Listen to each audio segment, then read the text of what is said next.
Hello friends, welcome to simple classes. आज आम यही वीडियो आलोचना करबा अर्थशास्त्र विषय वस्तु बा सब्जेक्ट मैटर ऑफ इकोनॉमिक्स। तो चलतु आरंभ करबा। मनुष्यर अभाव समस्त अर्थनैतिक कार्यकलापर मूलबिंदु। मनुष्यर अभाव समस्त अर्थनैतिक कार्यकलापर मूलबिंदु।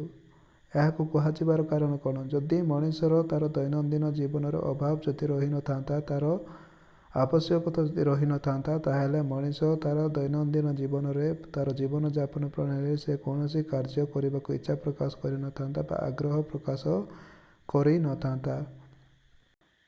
मनीष तार दैनंदिन जीवन में सृष्टि होता अभाव जदि पूरण हो ना, ताहले मनीष बंची पारिब नाही। सेतिपाई मनीष को उद्यम करने को पड़ता है। से ही अभाव बा आवश्यकता पूरण करने मनीष को तार दैनंदिन जीवन में जीवन यापन करने मनीष को कार्य करने को पड़ता है। मनीष को कार्यरत होगा पड़ता है। से कौन द्रव्य कि सामग्री उत्पादन करने को मनीष को दैनंदिन जीवन में विभिन्न प्रकार कार्य सब करने को पड़ता है। तार अभाव को किपर भाव में पूरण कर से तार दैनंदिन जीवन में विभिन्न प्रकार कार्य करी तार द्रव्य सामग्री को उत्पादन कर से तार अभाव को पूरण करने चेष्टा करें। बुझी होची? जदि बुझी होची ताहले चैनल टी को सब्सक्राइब करने भूलिए ना एवं वीडियो टी को लाइक करने भूलु नहीं। सेकेंड पॉइंट कौन ना, मनीष तार दैनंदिन जीवन में जो सब कार्य करे, जो सब कार्य को संपादन करे, से जो द्रव्य और सामग्री को उत्पादन करता से ही उत्पादित द्रव्य और सामग्री द्वारा मनीषर असीम अभाव, मनीषर जो अभाव सृष्टि होता है से ही सब अभाव को बा से ही सब आवश्यकता को पूरण करने संभव हो न था। कारण मनीष पाखरे संबल सीमित अवस्था रही था एवं यही सीमित संबल द्वारा मनीषर असीम अभाव को पूरण करने संभव हो न था।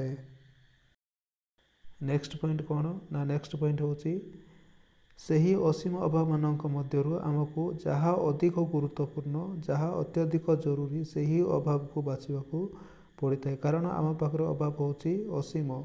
यही असीम अभाव मानक मध्य जहाँ अधिक गुरुत्वपूर्ण और जहाँ अत्यधिक जरूरी से ही अभाव गुड़ी को बाछा पड़ता है।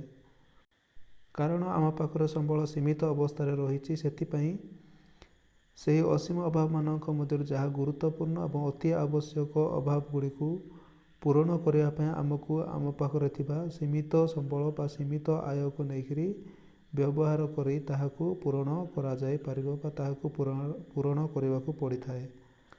तो बुझी होची? कारण मनीषर दैनंदिन जीवन में मनीषर जीवन यापन प्रणाली रे मनीषर अभाव होची असीम एवं यही असीम अभाव मानक मध्य समस्त अभाव को पूरण करने कष्टकर होता है। कारण मनीष पाखरे संबल सीमित अवस्था रही है। संबल सीमित अवस्था मिलूँ यही असीम अभाव को पूरण करने कष्टकर होता है। से यही असीम अभाव मानक मध्य जहाँ गुरुत्वपूर्ण, जहाँ अति जरूरी से ही अभाव को बाची ताहाको सीमित संबल द्वारा पूरण करने को पड़ता है। एक उदाहरण कौन हो पारे ना, आम मन कर ड्रेस एवं खाद्य, ड्रेस भी आवश्यक, खाद्य भी आवश्यक।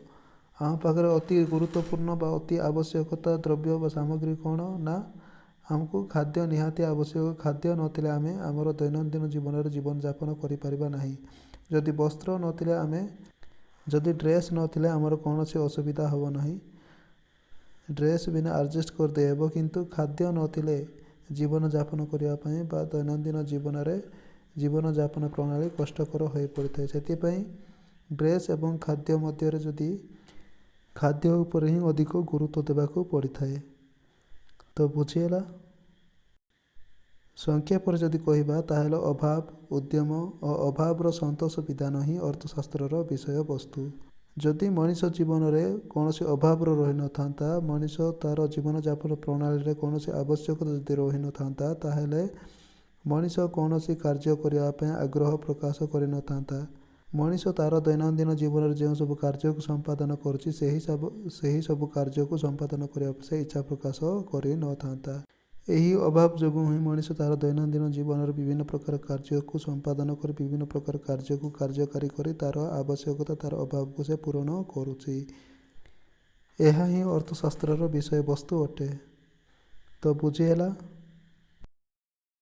ଯଦି ବାସ୍ତବ କଥା ଆମେ ଆଲୋଚନା କରିବା ତାହେଲେ ଅଭାବ ପୂରଣ କରିବା ପାଇଁ ମଣିଷ ତା'ର ଦୈନନ୍ଦିନ ଜୀବନରେ ସମାଜରେ ବିଭିନ୍ନ ପ୍ରକାର କାର୍ଯ୍ୟକୁ ସମ୍ପାଦନା କରି ତା'ର ଅଭାବକୁ ପୂରଣ କରିବା ପାଇଁ ଚେଷ୍ଟା କରିଥାଏ। ଯେମିତିକି କୃଷକମାନେ କୃଷି କ୍ଷେତ୍ରରେ ଚାଷ କରି ସେଥିରୁ ଶସ୍ୟ ଉତ୍ପାଦନ କରି ତାଙ୍କର ଆୟ ଉପାର୍ଜନ କରିଥାନ୍ତି, ଠିକ୍ ସେହିପରି ଶ୍ରମିକମାନେ କଳକାରଖାନାମାନଙ୍କରେ କାମ କରି ମଜୁରୀ ଆକାରରେ ତାଙ୍କର ଆୟ ଉପାର୍ଜନ କରିଥାନ୍ତି। ଠିକ୍ ସେହିପରି ଡାକ୍ତର ଏବଂ ଶିକ୍ଷକମାନେ ମଧ୍ୟ ତାଙ୍କର କାର୍ଯ୍ୟ ଦ୍ୱାରା ସେମାନେ ତାଙ୍କେ ସେବା ପ୍ରଦାନ କରି ତାଙ୍କର ଶିକ୍ଷକତାକୁ ପ୍ରଦାନ କରି ସେମାନେ ମଧ୍ୟ ଆୟ ଉପାର୍ଜନ କରି ତାଙ୍କର ଉପାର୍ଜିତ ଆୟ ଦ୍ୱାରା ବା ଅର୍ଥ ଦ୍ୱାରା ତାଙ୍କର ଦୈନନ୍ଦିନ ଜୀବନରେ ଆବଶ୍ୟକତା ହେଉଥିବା ଅଭାବକୁ ସେମାନେ ପୂରଣ କରିବା ପାଇଁ ଚେଷ୍ଟା କରିଥାନ୍ତି। ଏହିପରି ଭାବରେ ସମାଜରେ ବସବାସ କରୁଥିବା ପ୍ରତ୍ୟେକ ବ୍ୟକ୍ତି ତାଙ୍କର ଦୈନନ୍ଦିନ ଜୀବନରେ ବିଭିନ୍ନ ପ୍ରକାର କାର୍ଯ୍ୟକୁ ସମ୍ପାଦନ କରି ତାଙ୍କର ଅଭାବକୁ ପୂରଣ କରିଥାନ୍ତି। ବୁଝି ହେଉଛି? ଯଦି ବୁଝି ହେଉଛି ତାହେଲେ ଚ୍ୟାନେଲଟିକୁ ସବସ୍କ୍ରାଇବ୍ କରିବା ପାଇଁ ଭୁଲିବେ ନାହିଁ ଏବଂ ଭିଡ଼ିଓଟିକୁ ଲାଇକ୍ କରନ୍ତୁ ଏବଂ ଆପଣଙ୍କର ସାଙ୍ଗମାନଙ୍କ ସହିତ ମଧ୍ୟ ସେୟାର କରନ୍ତୁ, ଯାହାଦ୍ୱାରା କି ଆପଣଙ୍କର ସାଙ୍ଗମାନେ ମଧ୍ୟ ଏହି ଭିଡ଼ିଓଟିକୁ ଲାଭ ଉଠାଇ ପାରିବେ।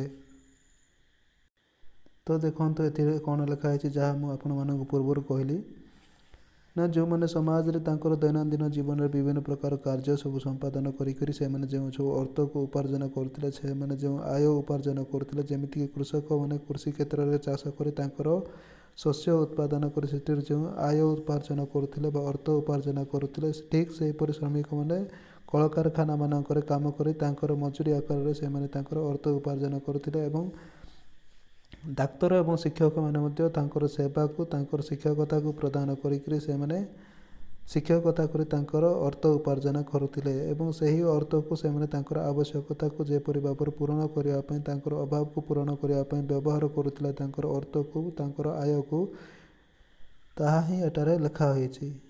ତାଙ୍କର ଉପାର୍ଜିତ ଆୟରେ ସେମାନଙ୍କର ମନୋନୀତ ଅଭାବ ଗୁଡ଼ିକୁ କିପରି ଭାବରେ ପୂରଣ କରିବେ, କିପରି ଭାବରେ ସେମାନେ ପୂରଣ କରିବାକୁ ଚେଷ୍ଟା କରିବେ, ତାହା ହିଁ ଅର୍ଥଶାସ୍ତ୍ରର ବିଷୟବସ୍ତୁ ଅଟେ। ତ ଅଭାବ ଯୋଗୁଁ ହିଁ ଉଦ୍ୟମ କରିବାକୁ ପଡ଼ିଥାଏ, ଅଭାବ ଯୋଗୁଁ ହିଁ ମଣିଷକୁ କାର୍ଯ୍ୟ କରିବାକୁ ପଡ଼ିଥାଏ। ସେହି ଅଭାବକୁ ପୂରଣ କରିବା ପାଇଁ ମଣିଷକୁ ବିଭିନ୍ନ ପ୍ରକାର କାର୍ଯ୍ୟକୁ ସମ୍ପାଦନ କରିବାକୁ ପଡ଼ିଥାଏ। ଯଦି ଅଭାବ ରହିନଥାନ୍ତା ତାହେଲେ ମଣିଷ ତା'ର ଦୈନନ୍ଦିନ ଜୀବନରେ ଯେଉଁ ସବୁ କାର୍ଯ୍ୟକୁ ସମ୍ପାଦନ କରୁଛି, ଯେଉଁ ସବୁ କାର୍ଯ୍ୟକୁ କାର୍ଯ୍ୟକାରୀ କରୁଛି, ତାହାକୁ ସେ କାର୍ଯ୍ୟକାରୀ କରିନଥାନ୍ତା, ସେହି କାର୍ଯ୍ୟକୁ ସେ ସମ୍ପାଦନ କରିନଥାନ୍ତା। ସେହି ଅଭାବ ପୂରଣ କରିବା ପାଇଁ ସେ ତା'ର କାର୍ଯ୍ୟକୁ ସମ୍ପାଦନ କରୁଛି ଏବଂ ଏହି କାର୍ଯ୍ୟକୁ ସମ୍ପାଦନ କରିବା ଦ୍ୱାରା ହିଁ ତା'ର ଅଭାବକୁ ସେ ପୂରଣ କରିପାରୁଛି। ଏହା ହିଁ ଅର୍ଥଶାସ୍ତ୍ରର ବିଷୟବସ୍ତୁ ଅଟେ। ଚାଲନ୍ତୁ ଆଗକୁ ଆଲୋଚନା କରିବା। ନା ପାରମ୍ପରିକ ଅର୍ଥଶାସ୍ତ୍ର ବା ଇକୋନୋମିକ୍ସ ସାଧାରଣତଃ ଉପଭୋଗ, ଉତ୍ପାଦନ, ବିନିମୟ, ବଣ୍ଟନ ଭଳି ଏହି 4ଗୋଟି ବିଭାଗକୁ ହିଁ ଅଧ୍ୟୟନ କରୁଥିଲା। ପୂର୍ବରୁ ଅର୍ଥଶାସ୍ତ୍ର ଏହି 4ଗୋଟି ବିଭାଗକୁ ଅଧ୍ୟୟନ କରୁଥିଲା। ନା କାହାକୁ ଉପଭୋଗ, ଉତ୍ପାଦନ, ବିନିମୟ ଓ ବଣ୍ଟନକୁ ନେଇକରି ଆଲୋଚନା କରୁଥିଲା ବା ଅଧ୍ୟୟନ କରୁଥିଲା। ଏହାକୁ ଆମେ ଡିଟେଲରେ ଆଗକୁ ଅଧ୍ୟୟନ କରିବା। ପୁରାତନ କାଳରେ ପ୍ରତ୍ୟକ୍ଷ ଦ୍ରବ୍ୟର ବିନିମୟ ବ୍ୟବସ୍ଥା ପ୍ରଚଳିତ ହୋଇଥିଲା। ମାନେ କ'ଣ ନା ପୁରାତନ କାଳର ଲୋକମାନେ ନିଜେ ଯେଉଁ ଦ୍ରବ୍ୟ ଏବଂ ସାମଗ୍ରୀକୁ ଉତ୍ପାଦନ କରୁଥିଲେ ତାହାକୁ ଏକ୍ସଚେଞ୍ଜ କରୁଥିଲେ ବା ବିନିମୟ କରୁଥିଲେ, ତାହାକୁ ଅଦଳ ବଦଳ କରୁଥିଲେ। ଯେମିତିକି ଜଣେ କୃଷକ ଶସ୍ୟ ଉତ୍ପାଦନ କରୁଛି ଏବଂ ଆଉ ଜଣେ ଲୋକଟି କ'ଣ କରୁଛି ନା ଲୁଗା ବୁଣୁଛି ବା ଅନ୍ୟ ଜଣେ ଲୋକଟି କ'ଣ କରୁଛି ନା ମାଛ ଧରୁଛି ବା ମାଛ ଧରାଳି। ମନେକର ଯଦି କୃଷକକୁ ଆବଶ୍ୟକ ହୁଏ କ'ଣ ନା ଲୁଗା, ଯଦି ତାକୁ ଲୁଗା ଆବଶ୍ୟକ ହୋଇଥାଏ ତାହେଲେ କୃଷକ ତା'ର ଶସ୍ୟକୁ ଦେଇକରି ସେ ଯେଉଁ ଶସ୍ୟ ଉତ୍ପାଦନ କରିଛି ସେହି ଶସ୍ୟକୁ ଲୁଗା ବୁଣାଳିକୁ ଦେଇକରି ଲୁଗା ବୁଣାଳି ଠାରୁ ସେ ନିଜେ ଲୁଗାକୁ ଆଣିଥାଏ। ଏହିପରି ଭାବରେ ଠିକ୍ ସେହିପରି ଜଣେ ମାଛ ଧରାଳିକୁ ଯଦି ଶସ୍ୟର ଆବଶ୍ୟକତା ହୋଇଥାଏ ଖାଦ୍ୟ ପାଇଁ, ତାହେଲେ ସେ ତା'ର ମାଛକୁ ଦେଇକରି ସେ କୃଷକ ଠାରୁ ଆବଶ୍ୟକ ହେଉଥିବା ଶସ୍ୟ ଅମଳକୁ ସେ ନେଇକରି ଯିବ। ଏହିପରି ଭାବରେ ତାଙ୍କର ମଧ୍ୟରେ ବିନିମୟ ହେଉଥିଲା। ସେମାନେ ଯେଉଁ ଦ୍ରବ୍ୟ ଏବଂ ସାମଗ୍ରୀକୁ ଉତ୍ପାଦନ କରୁଥିଲେ ତାଙ୍କର ପ୍ରତ୍ୟକ୍ଷ ଭାବରେ ଉତ୍ପାଦିତ ଦ୍ରବ୍ୟ ସାମଗ୍ରୀକୁ ସେମାନେ ପରସ୍ପର ମଧ୍ୟରେ ବିନିମୟ କରି ତାଙ୍କର ଆବଶ୍ୟକତାକୁ ପୂରଣ କରୁଥିଲେ। କିନ୍ତୁ ଏହି ପ୍ରତ୍ୟକ୍ଷ ବିନିମୟ ବ୍ୟବସ୍ଥାରେ ବହୁ ସମସ୍ୟା ସୃଷ୍ଟି ହେଲା। ସେଥିପାଇଁ ଏହି ବିନିମୟ ବ୍ୟବସ୍ଥାକୁ ସରଳ ଏବଂ ସୁଗମ କରିବା ପାଇଁ ମୁଦ୍ରାର ଆବିଷ୍କାର ହେଲା, ଯାହାଫଳରେ କି ଜନସାଧାରଣ ସହଜରେ ବିନିମୟ କରି ସହଜରେ ଏକ୍ସଚେଞ୍ଜ କରି ତାଙ୍କର ଆବଶ୍ୟକତା ଜିନିଷକୁ ତାଙ୍କର ଅଭାବକୁ ପୂରଣ କରିବା ପାଇଁ ସେମାନେ ସହଜରେ ବିନିମୟ କରିଲେ ବା ବିନିମୟ ପ୍ରକ୍ରିୟା ସହଜ ହୋଇପାରିଲା। ଏହି ବିନିମୟ ବ୍ୟବସ୍ଥାକୁ ସହଜ ଓ ସୁଗମ କରିବା ପାଇଁ ମୁଦ୍ରାର ଆବିଷ୍କାର ହୋଇଛି ଏବଂ ଏହି ମୁଦ୍ରାର ଆବିଷ୍କାର ବା ମୁଦ୍ରାର ଉଦ୍ଭାବନ ବ୍ୟାଙ୍କ ବ୍ୟବସ୍ଥାକୁ ଜନ୍ମ ଦେଲା। ଏହା ଏକ ଅନୁଷ୍ଠାନିକ ଯାହା ମୁଦ୍ରାକୁ ନିରାପଦ ଭାବରେ ରଖିବା ପାଇଁ ଏବଂ ଲୋକମାନଙ୍କୁ ଋଣ ଦେବା ପାଇଁ ସାହାଯ୍ୟ କଲା। କ'ଣ ନା ବ୍ୟାଙ୍କ ବ୍ୟବସ୍ଥା ଲୋକମାନଙ୍କୁ ଋଣ ଦେବା ପାଇଁ ଲୋକମାନଙ୍କୁ ଋଣ ପାଇଁ ସହାୟତା କରିବା ପାଇଁ ଏବଂ ଏହା ମୁଦ୍ରାକୁ ନିରାପଦ ଭାବରେ ରଖିବା ପାଇଁ ବ୍ୟାଙ୍କ ବ୍ୟବସ୍ଥାର ଉତ୍ପନ୍ନ ହୋଇଛି ବା ବ୍ୟାଙ୍କ ବ୍ୟବସ୍ଥା ସୃଷ୍ଟି ହୋଇଛି। ସେକେଣ୍ଡ ପଏଣ୍ଟ କ'ଣ ନା ତେଣୁ ମୁଦ୍ରା ଓ ବ୍ୟାଙ୍କ ବ୍ୟବସ୍ଥା ଅର୍ଥଶାସ୍ତ୍ର ଅଧ୍ୟୟନର ଏକ ବିଭାଗ ହିସାବରେ ପରିଗଣିତ ହେଲା। ଥାର୍ଡ଼ ପଏଣ୍ଟ କ'ଣ ଲେଖା ହେଇଛି ନା ପୁନଶ୍ଚ ବ୍ୟକ୍ତି ବ୍ୟକ୍ତି ମଧ୍ୟରେ ବିନିମୟ ଭଳି ଦେଶ ଦେଶ ମଧ୍ୟରେ ମଧ୍ୟ ଦ୍ରବ୍ୟ ବିନିମୟର ବାଣିଜ୍ୟ ମାଧ୍ୟମରେ ସମାହିତ ହେଲା। ବ୍ୟକ୍ତି ବ୍ୟକ୍ତିମାନେ ତାଙ୍କର ପରସ୍ପର ମାଧ୍ୟମରେ ଯେପରି ଭାବରେ ବିନିମୟ କରୁଥିଲେ ସେମାନେ ତାଙ୍କର ପ୍ରତ୍ୟକ୍ଷ ଭାବରେ ଉତ୍ପାଦିତ କରୁଥିବା ଦ୍ରବ୍ୟ ସାମଗ୍ରୀକୁ ସେମାନେ କିପରି ଭାବରେ ଏକ୍ସଚେଞ୍ଜ କରୁଥିଲେ ଠିକ୍ ସେହିପରି ଦେଶ ଦେଶରେ ମଧ୍ୟ ବାଣିଜ୍ୟ ବିନିମୟ ସମାହିତ ହେଲା ବା ପ୍ରଚଳିତ ହେଲା। ଫଳରେ ଅନ୍ତର୍ଜାତୀୟ ବାଣିଜ୍ୟ ଅନ୍ୟ ଏକ ଶାଖା ହିସାବରେ ଅର୍ଥଶାସ୍ତ୍ର ଅଧ୍ୟୟନରେ ଅନ୍ତର୍ଭୁକ୍ତ ହେଲା। ଯାହାଫଳରେ କି ଅନ୍ତର୍ଜାତୀୟ ବାଣିଜ୍ୟ ଅନ୍ୟ ଏକ ହିସାବ ଭାବରେ ଅର୍ଥଶାସ୍ତ୍ର ଅଧ୍ୟୟନର ଅର୍ଥଶାସ୍ତ୍ର ଆଲୋଚନାର ଅନ୍ତର୍ଭୁକ୍ତ ହେଲା। ତ ବୁଝି ହେଲା ଅର୍ଥଶାସ୍ତ୍ରର ବିଷୟବସ୍ତୁ ବା ସବଜେକ୍ଟ ମ୍ୟାଟର ଅଫ୍ ଇକୋନୋମିକ୍ସ କ'ଣ। ଯଦି ବୁଝି ହେଉଛି ତାହେଲେ ଚ୍ୟାନେଲଟିକୁ ସବସ୍କ୍ରାଇବ୍ କରିବା ପାଇଁ ଭୁଲନ୍ତୁ ନାହିଁ ଏବଂ ଆପଣଙ୍କର ସାଙ୍ଗମାନଙ୍କ ସହିତ ମଧ୍ୟ ସେୟାର କରିବା ପାଇଁ ଭୁଲନ୍ତୁ ନାହିଁ ଏବଂ ଶେଷରେ ଗୋଟେ ଲାଇକ୍ ଦେବା ପାଇଁ ମଧ୍ୟ। ଆଜି ପାଇଁ ଏତିକି, ଧନ୍ୟବାଦ।